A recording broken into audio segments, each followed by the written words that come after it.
Every strategy is exposed to certain types of risk. So if you learn to minimize or eliminate those risks, then you will achieve tremendous results. A trend following strategy is vulnerable to false signals when price is ranging. A breakout strategy is vulnerable to price reversals at key support resistance zones. A strategy on smaller time frame is at risk of sudden increase in volatility, while a weekly strategy is very slow to react to changes in the daily trend. Every strategy has its own strengths and weaknesses. Risk management is about identifying those weaknesses and putting a plan to either eliminate or minimize the chance of these weaknesses affecting your trading.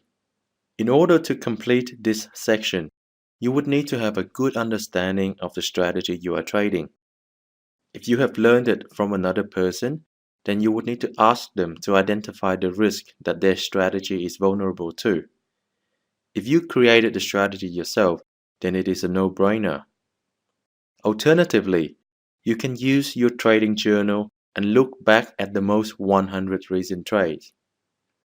Step 1. You need to create a list of the risk that your strategy is vulnerable to. Now, this is where having a detailed trading journal comes in handy. It is absolutely vital that you identify the risk based on actual trading experience. Step 2. Work on one item at a time. Collect and analyze data. Find a way to incorporate systematic measures to protect yourself as much as possible from the risk in this category. I'm going to give an example and then I will show you how to actually carry out step 2. Suppose you are trading a strategy on Euro USD 1-hour chart. This strategy has a stop loss placement that depends on the size of the two candles prior to the entry signal. You carry out the exercise above and identify that changes in volatility is a risk to your strategy. In particular, you notice that signals that come up during the Asian session, where volatility is low, produce smaller stop losses, and when the European market is open, the increase in volatility would often cause price to hit your stop loss.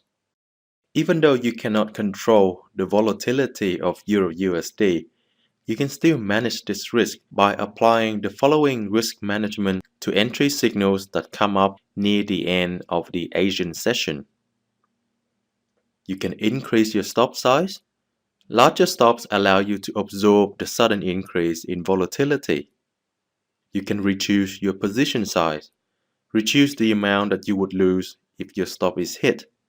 Alternatively, you can eliminate this risk altogether by not taking entry signals that come up within 2 hours, for example, of the close of the Asian session.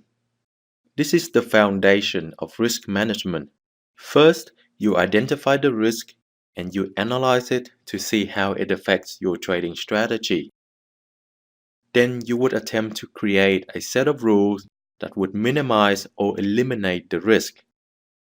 It should be noticed that your set of rules should not complicate your trading strategy by adding in more analysis or indicator. It is not recommended to solve a problem by making it more complex. Risk management is based on statistics. You may have heard that trading is a numbers game. The same is true with risk management. Proper risk management must be based on statistics, not gut feeling or hunch. This means that you must keep a detailed journal of all your trades because it is the only way to collect meaningful data. By meaningful data, I refer to data that you have personally collected over the course of your trading career. The longer you have been trading and keeping a journal, the more data you would have access to. So don't expect yourself to be able to have a risk management plan with only 3 months of demo trading under your belt. If I wanted to find out whether or not I should avoid trading on Mondays, this is what I should do. I should take all valid setups according to my strategy, regardless of which day of the week it was formed on. I would not make any changes to the way I trade until the final step of this procedure is completed. I would keep a separate log to tally how many trades fall on Mondays and how many of Monday's trades were winners. I would do this until I have taken 100 trades. Then I would need to do some calculation. First, I need to calculate the percentage win rate of Mondays only. Then I need to calculate the percentage win rate of Tuesdays to Fridays combined. Finally, I need to calculate the overall percentage win rate for all days of the week, Mondays to Fridays inclusive. Then I need to compare the results. If this equation is true, then I might have a case against trading on Mondays. But I would need to test this out further. So what I would do next is I would repeat step 1 to 7 for another 100 trades. Then I would consider the statement again. If it is still true, then I can say that there is sufficient statistical evidence to say that trading on Monday is a risk that needs to be managed. This is exactly why most traders know very little about risk management. It is not sexy, it is not exciting, it is repetitive and boring.